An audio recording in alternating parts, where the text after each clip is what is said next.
This episode of The Whistler is brought to you by the WOTR Radio Network. For more information on the WOTR Radio Network, Classic Radio Rewind, or its 4 live streaming old-time radio stations, visit WOTRradionetwork.com. Let every go signal remind you that you do go farther with Signal gasoline. The Signal Oil Program. The Signal Oil Company and your neighborhood Signal dealer bring you another curious story by the Whistler. Tonight, murder has a signature.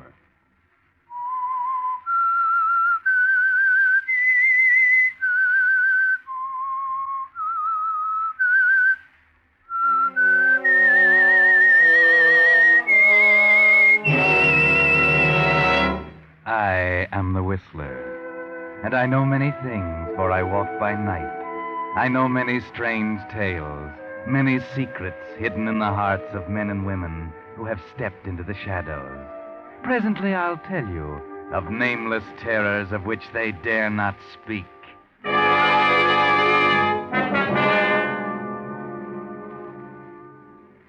But first, a little boy wants me to ask a favor of you. A dime. He'd be here himself to ask you, but this little fellow is crippled, in bed. And your dime is to help him get well, so someday he may walk again. You see, he's one of the 19,000 Americans, mostly children, who were stricken last year by infantile paralysis. Few homes can afford the long, costly care required by this dread disease. But thanks to the dimes contributed through last year's March of Dimes campaign, sponsored by President Roosevelt, more and more victims of infantile paralysis will walk again. Today starts the nationwide 1945 drive to replenish this important fund. It's your opportunity to do what you can to control this crippling disease, which, but for the hand of Providence, might have stopped at your home. Send your dime or more, if you can, to President Roosevelt or your local chapter of the March of Dimes. Don't put it off. The need is now. And now, The Whistler.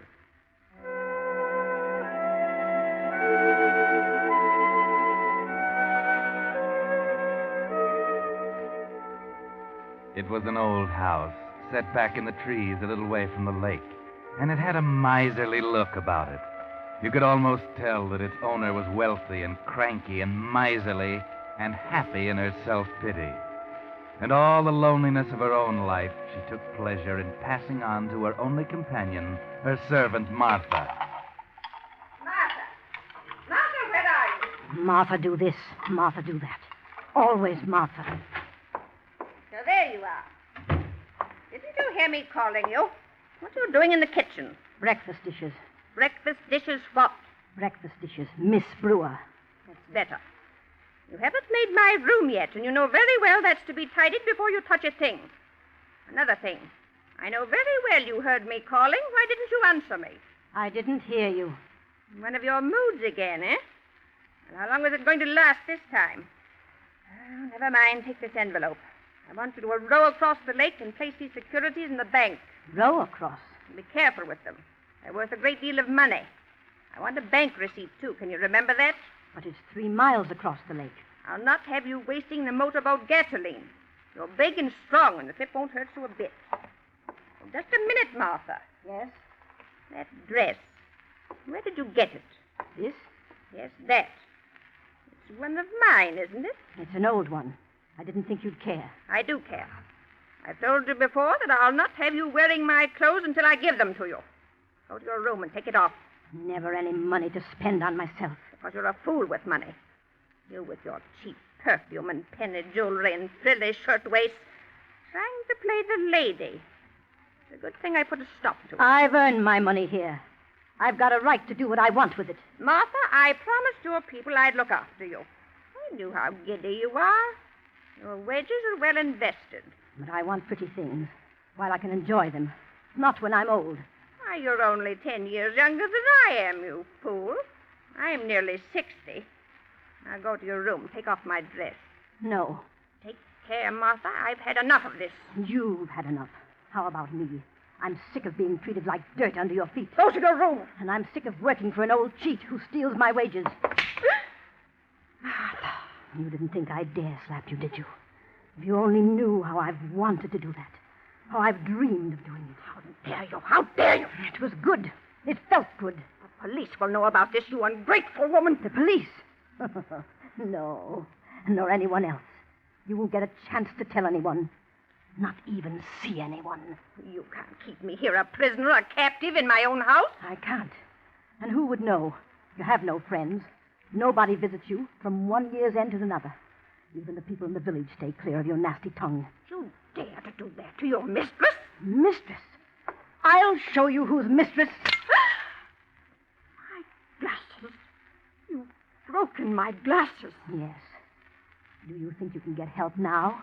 You're half blind without them. It's 8 miles by road to the village. You'd be lost in the swamps in 10 minutes. Yes, I am mistress now.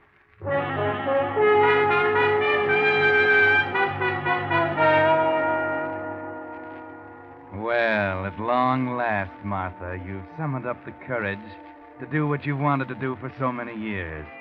You're a little surprised at the success of it, how easy it was. It's a pleasure to see her cringe before you, call you my dear, ask sweetly when she wants something. And then there's so much money here, enough to buy you all those things you've dreamed about. Martha? Oh, so there you are, Martha. Where have you been? Marketing? Where do you think? Well, you've been so long, and it's cold in this room. Oh, so cold. Might have left the fire for me, Martha. Do be considerate, my dear. Considerate? When were you ever considerate of me? My back used to ache from breakfast to bedtime, and a lot you cared. Oh, it's different now, isn't it? Oh, it's cold, Martha. Well, wait till I get my things off and I'll make tea. You and your back. Oh, thank you, my dear. Quite a change has come over the old lady, hasn't there? My, what a sweet thing she's getting to be. I've been thinking, Martha. So, she's been thinking. No, I mean it. That lovely dinner dress of mine, it's not old, not really old at all. You can have it. I want you to have it. Second-hand stuff again, eh? No thanks. I'm not having any. Now, look here. Let me show you something. Well? You bought that in the village? Yes. That, and this, and this, and this. All of them. They're pretty, aren't they? Isn't that stealing, Martha? You have no money. You must have been in my cash box. Stealing? You talk about stealing when you've stolen months, years of my life. This stuff isn't all, either. There's lots of other things up in my room. Shall I show them to you? No, Martha. Well, why don't you say something? Well, there's nothing to say. If those few things will make you happy, then I'm glad. I want you to be happy, my dear. You old hypocrite. You don't fool me a bit. What you wouldn't give to have the police here now. How you misjudge me. Is that a letter there? Letter? Yes, you have a letter. I suppose you want me to read it to you. Please. I'm surprised somebody thinks enough of you to write. My dear Aunt Bessie. Aunt Bessie? I'm motoring south tomorrow with my wife, Lillian. It's been so many years since we were last together. I thought I might stop on my way and renew a long, neglected acquaintanceship. We should arrive sometime Friday evening. Affectionately, Harvey. My nephew, Harvey. Why, I haven't seen him since he was a small boy. What does he want? You read the letter, Martha. He wants to see his aunt. Today is Friday. Well? Tonight, Martha. He'll be here tonight. Tonight? Come, my fine lady. Put on your pretties. You must look your handsomest when my nephew arrives. It's my money. I haven't really stolen from you. You can't do anything to me. Stolen from me? Of course you haven't, my dear. My poor woman, didn't I tell you I wanted you to be happy? You mean you're not going to do anything about it? Well, it's all unimportant, Martha, as viewed in contrast to a greater crime. Crime? What crime? Kidnapping, Martha. Kidnapping? You held me against my will for the purpose of obtaining money. That, under the law, constitutes kidnapping. You've held me in my own home makes not the slightest difference. I didn't hold you. I didn't. You know the penalty, Martha? You're trying to scare me. Death, Martha. No, you can't. Your nephew. I'll explain to him. Come, my dear, it was inevitable, you know. Don't look so unhappy. It isn't often I have guests, my dear. Fill the sherry decanters on the sideboard. Bring out the linens, the brewer's silver. For tonight, I entertain. You can't. I won't let you. Too late, my dear. Imagine my nephew wanting to visit me after all this time. Ironical, isn't it? 18 years. 18 years. Then he wouldn't know you. Recognize you, would he? Well, perhaps not. He could scarcely be expected to, I suppose, but... Martha, what are you thinking? Nothing, Miss Brewer. Nothing at all.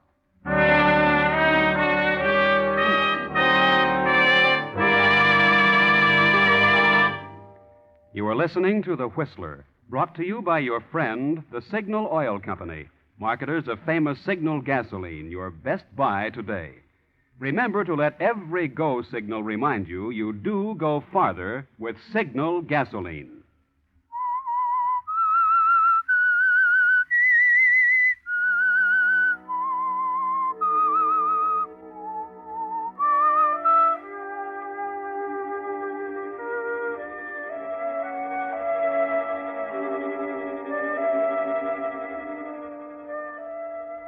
Well, the situation is a little more serious than Martha ever dreamed it might be, isn't it? Old Miss Brewer's nephew coming, and you, Martha, threatened with prison or worse. And there's not much to do about it.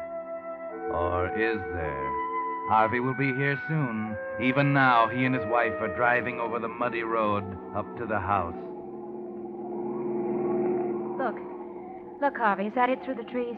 Must be. It's the only house we've seen for miles. And there's a light in the window. Oh, thank goodness. This is the loneliest, most dismal place Yeah, I've ever... and that wind. Looks like rain. At least we beat that. I only hope she lets us in. What do you mean? Why shouldn't she let us in? Oh, I don't know, but she's a nutty old dame. I gather she doesn't think too much of me. I used to write her once in a while when I was younger, but she never once answered a letter. Well, then if you haven't even heard from her for 18 years, why should she be the guardian of your money? Well, after all, she's my only living relative, and I'm hers. Okay, here we are. I'll pull in under this tree. Not too far from the porch. It's starting to rain. Okay, Lillian, you run for it. I'll bring the bags. Hurry up, you'll get wet. There's no bell, Harv. Never mind. That wind. Feel how the house shakes. It's old, you can see that. Hey, listen. Yeah, somebody's coming. Did you close the windows in the car? Yeah, I did. Oh, please knock again, Harv. I'm cold. Well, I tell you, I heard somebody. Yes? Well, how do you do? I'm Harvey Brewer. I know. Come in. Oh, thanks. Thank you. Follow me. This must be it, Harv. In here, please. Look, Harv, a fire. Doesn't it look wonderful? Wonderful, it's heaven. Thought I never would get warm again. I suppose I can leave the bags here for the time being. That'll be all right, won't it, miss? What do you want here? What? Oh, of course.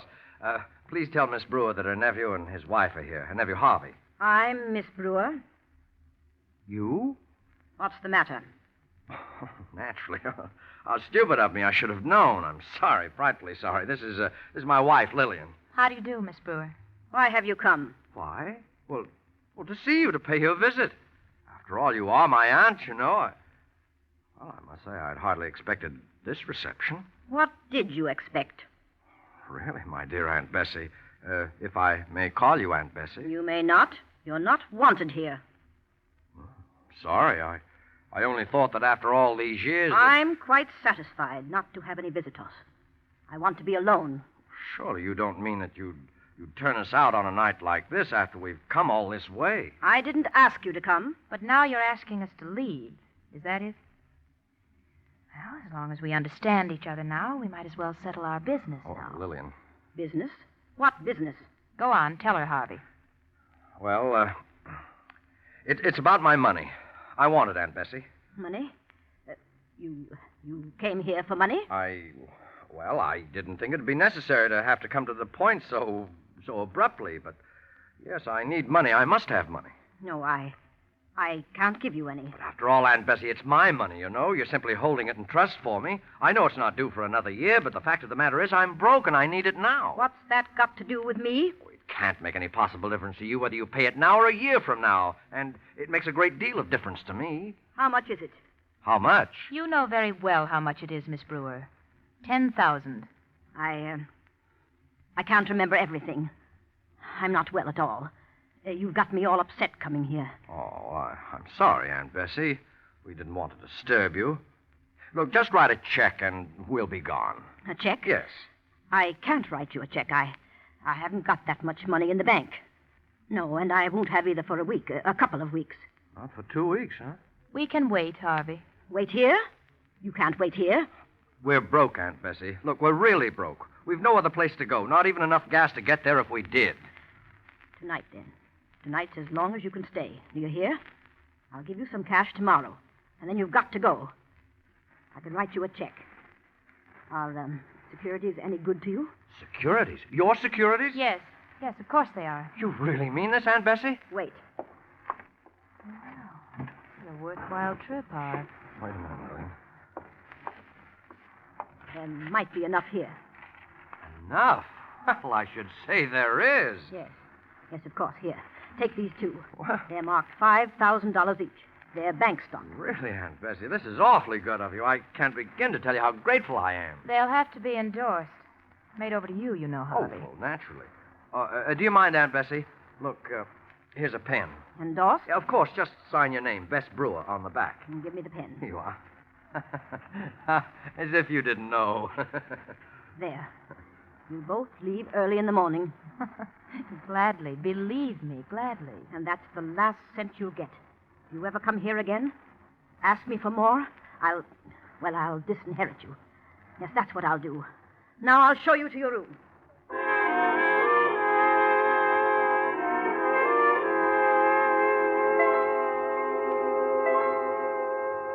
Well, things have taken quite a turn. All Harvey wanted was money, and Bess Brewer signed over $10,000 worth of bonds to him. Or did she? And what about Martha? But then Harvey doesn't know anything about Martha, and Martha doesn't really know much about Harvey and Lillian. Not enough, I'm afraid. Asleep, Harvey? Oh, no. She's very rich, isn't she?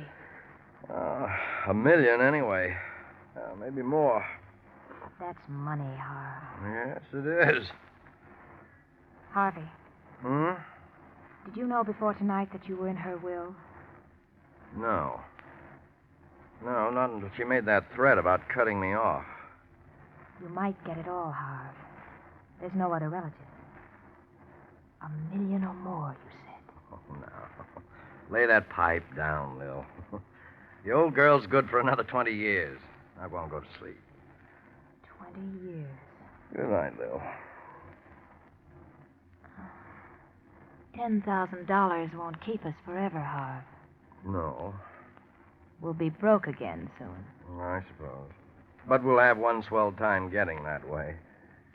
But I don't like to be broke, Harvey. You know that.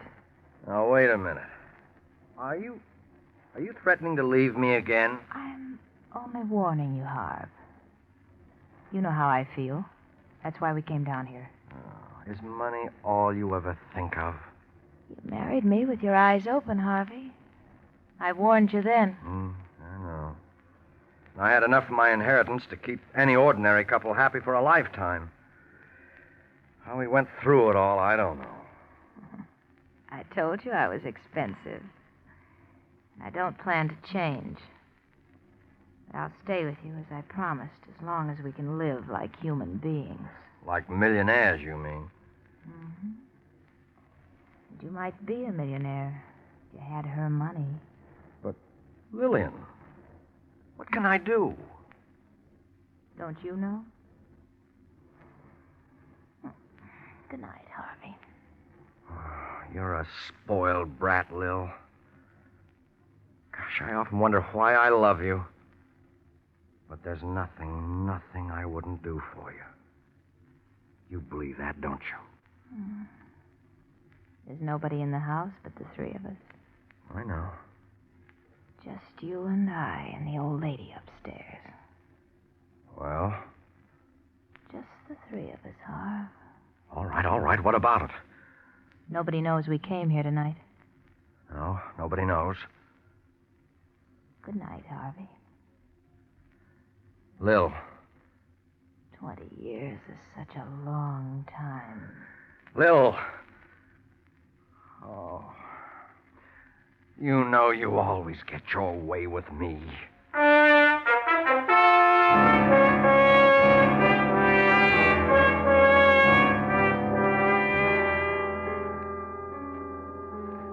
Yes, she always gets her way with you, doesn't she, Harvey? And so you didn't get much sleep that night, did you? There was too much to do. And you had to get away too early in the dark, rain or no rain. Back in the city, you think it over and try to figure if you've forgotten anything. And you wait for the news. Uh-huh. Well, it's in the paper. Already? Found her floating in the lake. They're not sure whether it's suicide or just what it is. Come on, read it. No picture? Not important enough for the city newspapers.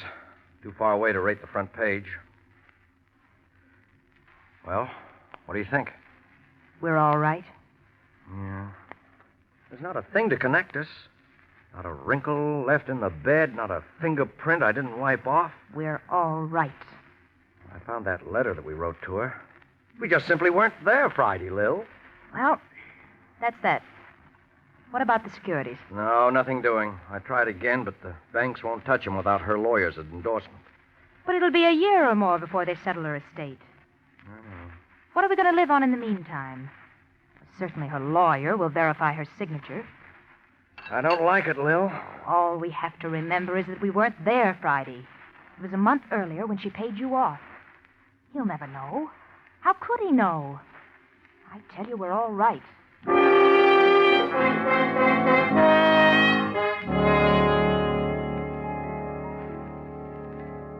Yes, everything's all right, Harvey. Stop worrying. Just run down to your aunt's lawyer's office and get his endorsement for the money. Then wait and see what happens. Who knows what good luck may come. May I offer my condolences on your aunt's passing, Mr. Brewer? It was a great shock to me. Well, yes, I imagine you knew her better than I did. Perhaps. She wasn't a very friendly woman, but she was a remarkable one. And now you said you had some business with me. Yes.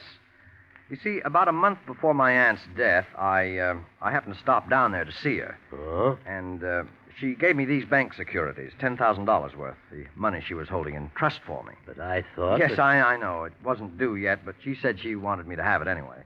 And now the banks tell me that your endorsement is needed in order to cash them. Yes. That's an old routine arrangement I had with her. You just let me see them? Oh, yes, of course. Right here. Thank you. I see. Mr. Brewer, you got these securities from your aunt? Yes, I just told you. Quite. And this is her signature. That's right, as you can see. You were in your aunt's presence when this endorsement was made? You saw her sign her name? Yes. Of course. We both did. I see. It may mean nothing at all. I hope for your sake it doesn't. But this is something I think the police should know about. You mean the securities? Yes. And the signature. You see, Mr. Brewer, foul play is suspected in your aunt's death. The only clue the police have so far is a set of tire tracks found in the mud outside the house. Evidently made the night she died. But, I don't understand. No, you wouldn't, I'm sure. But you see, Mr. Brewer, this couldn't possibly be your aunt's signature. Because in spite of her intelligence and wealth, Your aunt never went to school. She never learned to write, even her own name.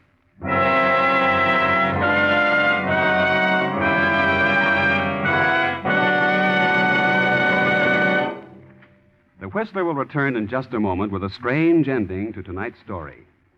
Meantime, here's a gas-stretching tip 9 out of 10 drivers don't know about. Actual tests prove that by keeping your motor in better condition, Signal 4-Star Motor Oil not only assures longer motor life, but also helps gasoline go farther. You see, solvent refining, the latest, most costly process known to oil engineers, gives Signal 4-Star Motor Oil 7-way protection. Its pure paraffin base is the finest lubricant money can buy. Its triple-strength film clings to running parts and stands up longer. In coldest winter, it flows freely, yet retains its body when your motor's hot.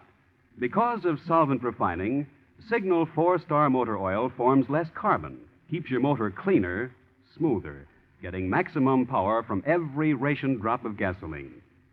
So you profit in 2 ways, in longer motor life and longer gasoline mileage when your car's protected by Signal 4-Star Motor Oil. If it's been 1,000 miles or 2 months since your last oil drain, it's time for a change to solvent-refined Signal 4-Star Motor Oil. See your friendly Signal gasoline dealer, your neighborhood headquarters for Signal products and fine quality automotive accessories. And now, back to the Whistler.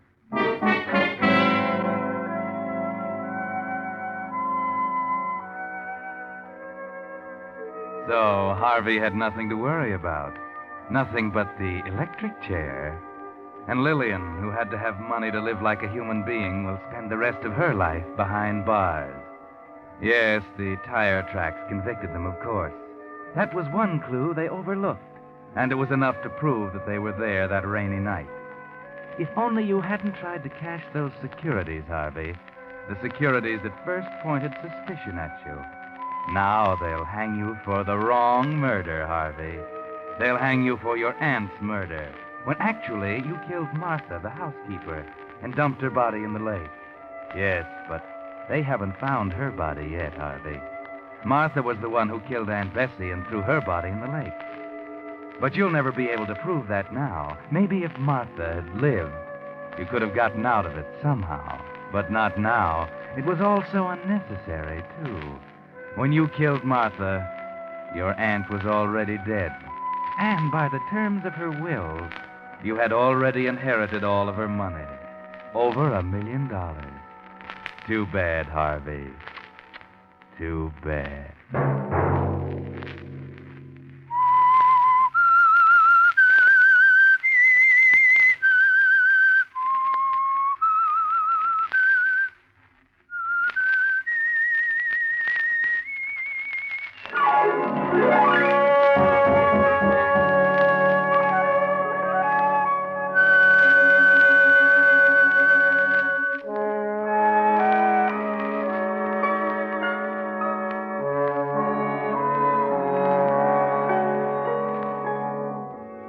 Next Monday at 9 o'clock, the Signal Oil program will bring you another strange tale by the Whistler. The Signal Oil program is broadcast for your entertainment by the Signal Oil Company, marketers of Signal's famous Go Farther gasoline and motor oil, and by your neighborhood Signal Oil dealer, who is at your service daily to keep your car running for the duration. The Signal Oil program, produced by George W. Allen, with story by Louis Estey, music by Wilbur Hatch, is transmitted to our troops overseas by the Armed Forces Radio Service. Bob Anderson speaking for your friend, the Signal Oil Company, and suggesting once again that you let every go signal remind you that you do go farther with Signal gasoline.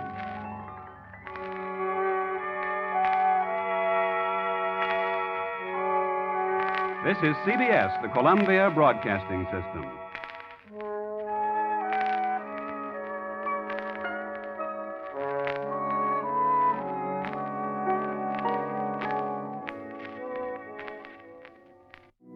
You're listening to the WOTR Radio Network.